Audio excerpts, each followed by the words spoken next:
Okay, so in fact, one may be surprised a bit, because when we are talking of, or when we are discussing a chapter like solutions, why are we considering these two immiscible liquids which don't mix with each other whatsoever? So therefore we have to be a bit careful in using the word solutions here. When we are considering two immiscible liquids, we should never use the word solutions for them. Solution always means they are completely miscible. Two liquids are miscible in each other. Therefore, when we are talking about completely immiscible liquid mixtures, we rather use the word liquid mixtures always, or sometimes components, completely immiscible liquid components, or it can be simply straightforward, completely immiscible liquid mixtures. Now, how to define them? The definition is very straightforward, is it not? Liquids which are not soluble in each other, in under whatever circumstances. This is very important condition. Liquids which are not soluble in each other under any circumstance. For example, if you increase the temperature, decrease the temperature, do all your alterations in conditions, still they remain immiscible forever. So examples of that such liquid mixtures is not something very strange to us, and you have to find only in chemical laboratories. The best example which you have been seeing, which all of us have since our childhood, is water, oil and water. So I think this is a very uh, familiar picture, is it not? You have water, and then top of that you have a layer of oil floating. They are completely immiscible. Okay. Uh, Now, how to say that they are immiscible? Take two liquids, shake them, and then try to agitate. This is called agitation. The shaking, what we do, is a very common word. The technical word of this is agitation. So when you agitate them uh, and allow the system to settle for some time, you find that the two layers separate out as if they are repelling each other. Actually, the two layers separate out as if they are repelling. Therefore, one layer will be on the top, the other layer will be in the bottom.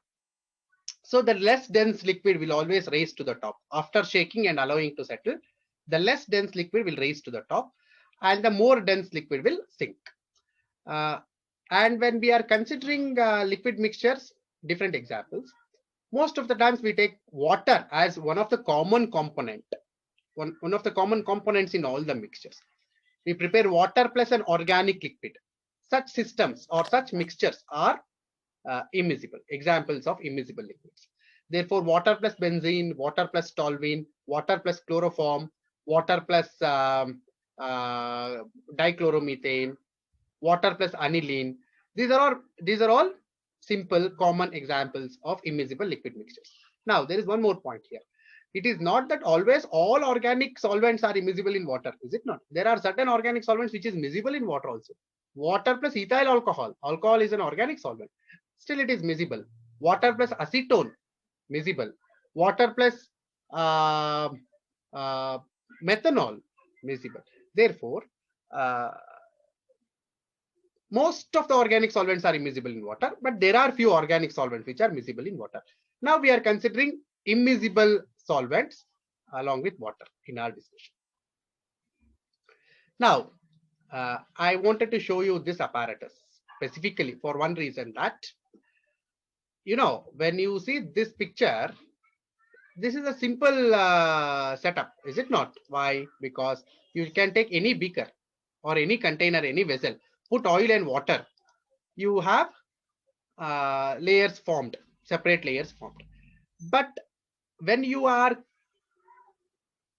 working with such mixtures, when you want to separate those mixtures, collect the liquids separately, separate them, collect the mixture separately, then you have to use a special type of apparatus called a separating funnel. In fact, why I am showing this picture here is because uh, why I am showing this picture here. Of course, I know, because you are staying away from the college always. Don't come to the labs and do the experiments. Therefore, at least some knowledge of that apparatus you can get, some picture of that apparatus you can get at least. Okay, fine. See, one important instruction. Please don't send your names in the chat until I tell you. Fine? Because I simply have to keep regulating those chats, minimizing those chats whenever the chat pops up. And I don't find any meaning in being so much hurrying up in sending your names here. I've just started the class not even 5 minutes from now. Okay, please don't send your chat. At the end of the lecture, I will ask you to send your names. Please do the attendance job then. Okay, fine. Okay, now let's come back to the class. The separating funnel here, you see, is a cone-shaped apparatus. Fine. You have a tap at the bottom, and then a pear shape. Basically, the shape is pear shape we call. This is a separating funnel, and the separating funnel is used to separate two liquids which are immiscible. And you know, you can open the tap, and what is the which liquid are you going to collect first when you open the tap? It is the more dense liquid, is it not? Which has settled, or which is collected at the bottom. That is what which comes out first, and then you can completely remove it, close the tap, then later collect the top layer. So we usually call a bottom layer and the top layer. Bottom layer is collected first, and then you go to the collection of the top layer. So if you can see this one, fine. So this is the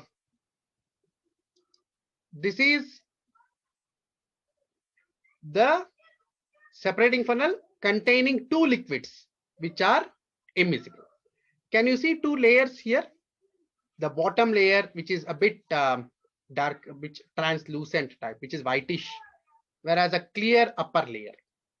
Okay, and this is called a clamp, which is called a round clamp, through which we are going to fix the separating funnel. So this is the stand for separating funnel. Okay, can you see a close-up picture of liquids being separated using separating funnel here?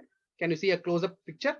The arrow mark which I have shown here is the boundary between two layers. The boundary between two layers.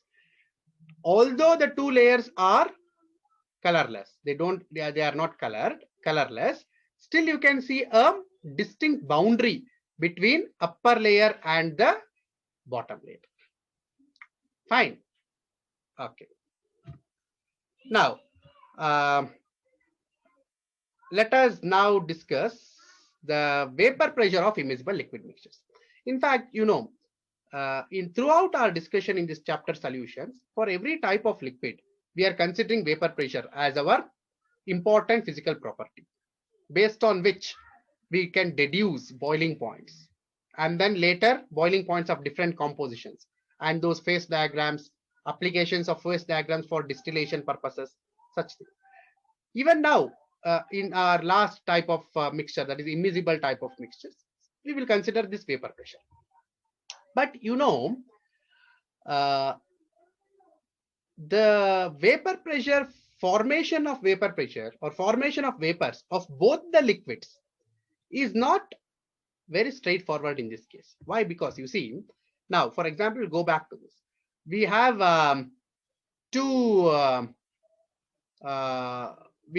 liquids which have separated. Now, let us think the bottom layer is water.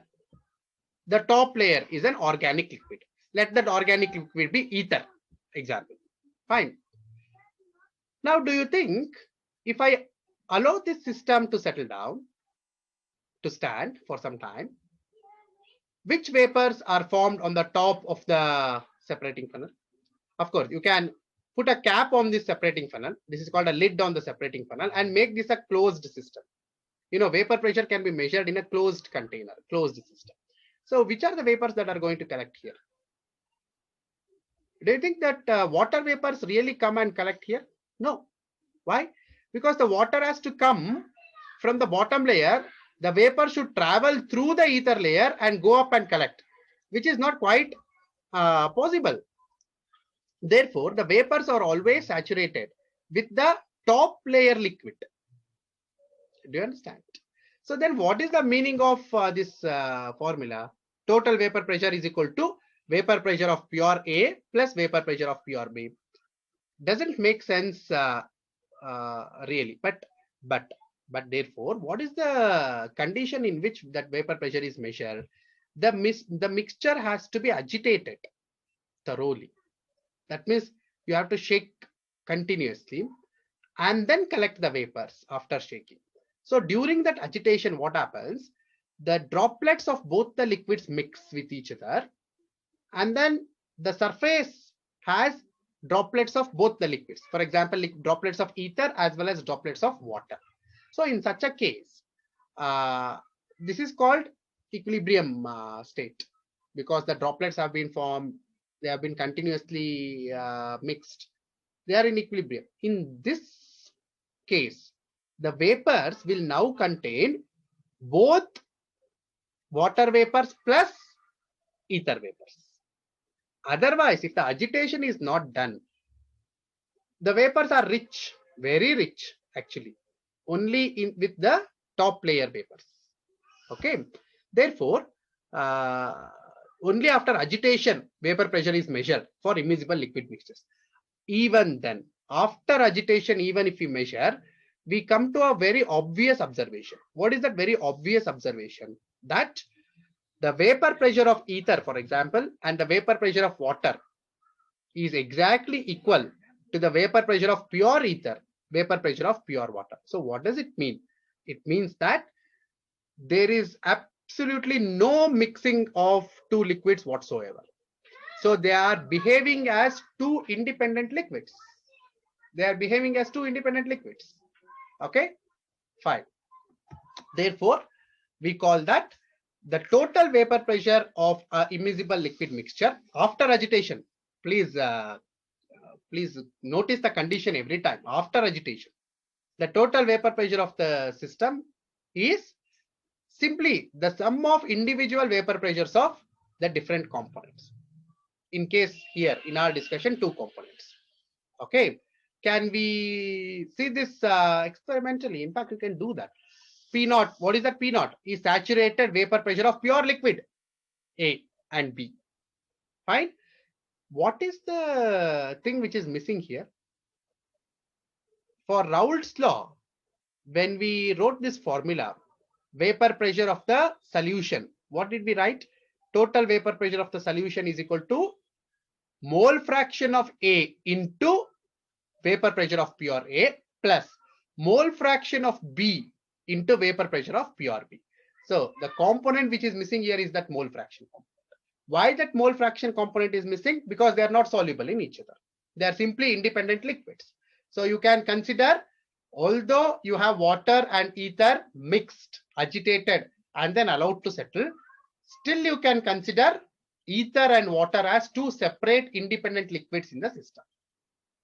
Okay, so from the mixing point of view, there is no significance. But why then vapor pressure becomes important? Why are we simply taking this vapor pressure, which is a quite obvious quantity, and simply contribution from pure A and pure B, sum of contributions? I will tell you later. Fine. Okay. Now, of course, the vapor pressure is independent of the amount of the liquid present. You take 1 liter of ether, 1 liter of water, and find out the vapor pressure. Or half liter of water, half liter of ether. 100 ml of water, 100 ml of 50 ml of ether.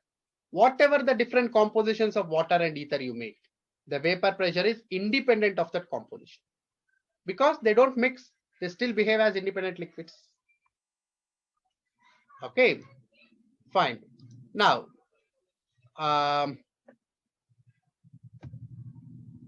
let us consider an example for this. Aniline and water. Aniline is an organic liquid, water, aqueous. So they don't mix with each other. Now you take aniline plus water, take in a separating funnel, agitate, shake well, and then collect the vapors. Find out the vapor pressure, or don't collect the vapors, find out the vapor pressure. In fact, you can see that at 98 degrees Celsius, vapor pressure of aniline, pure aniline, I am telling, pure aniline, I mean not mixture, simply pure only single aniline liquid. What is the vapor pressure of aniline? 7.07 kilopascals. What is the vapor pressure of water at 98 degrees Celsius?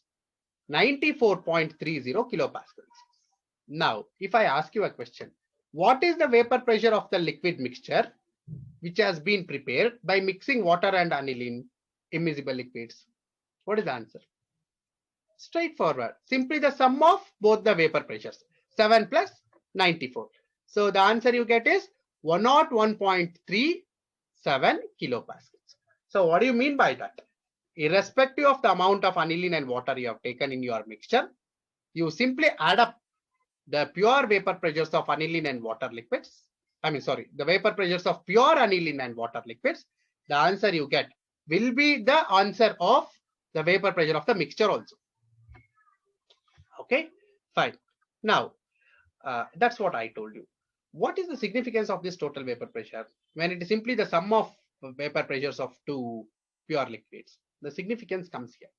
You look at the vapor pressure of the mixture. It is 101.37. Of course, how did I get this? By adding the vapor pressure of pure aniline plus pure water. But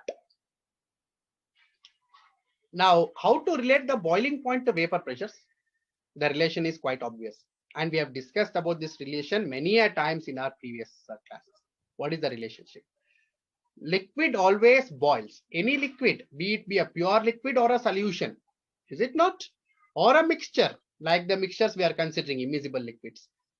Always a mixture boils or a pure liquid boils under one condition. Which is that condition? Or after the fulfillment of one condition. What is that condition which has to be fulfilled? The vapor pressure of the liquid should become equal to the external pressure.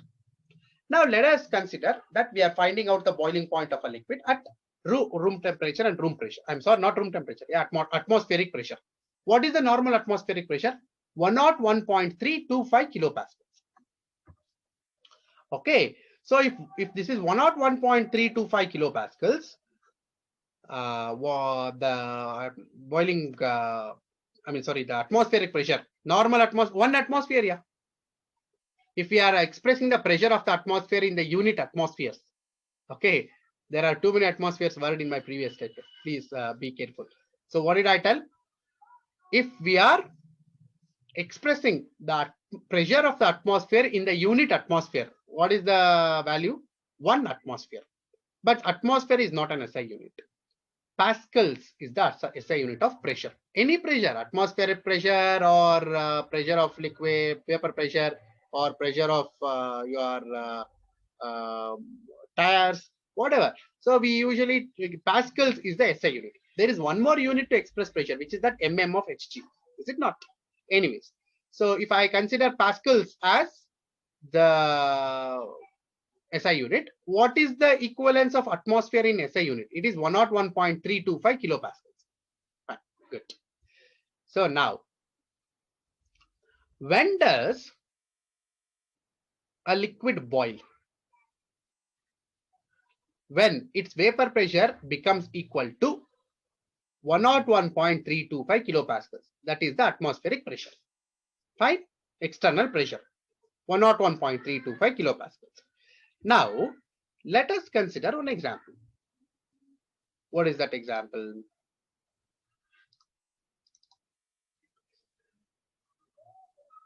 I have taken two immiscible liquids like water and aniline. What is the vapor pressure of water and aniline system? The vapor pressure of water and aniline system is like what we have calculated here. 101.37 kilopascals. What is the vapor pressure? What is the external pressure? Atmospheric pressure 101.325 kilopascals. That means at 98 degrees Celsius, we calculated the vapor pressure of aniline water system. Is it not? So the values are very close. So that means the vapor pressure of aniline and water at 98 degrees Celsius is becoming equal to the atmospheric pressure. So should mean that the liquid should start boiling at 98 degrees Celsius. This means the mixture should boil at almost 98 degrees Celsius. What is the boiling point of pure water? 100 degrees Celsius. Now comes actually the trick. What is the boiling point of aniline? Of course, phenylamine I have written. Phenylamine is also aniline. The other name of aniline is phenylamine. So what is the boiling point of aniline? 184 degrees Celsius. Pure aniline, 184 degrees Celsius. What is the boiling point of water? 100 degrees Celsius. What is the boiling point of the mixture containing water plus aniline? 98 degrees Celsius. So what is that you have done basically? Basically, by mixing water with aniline,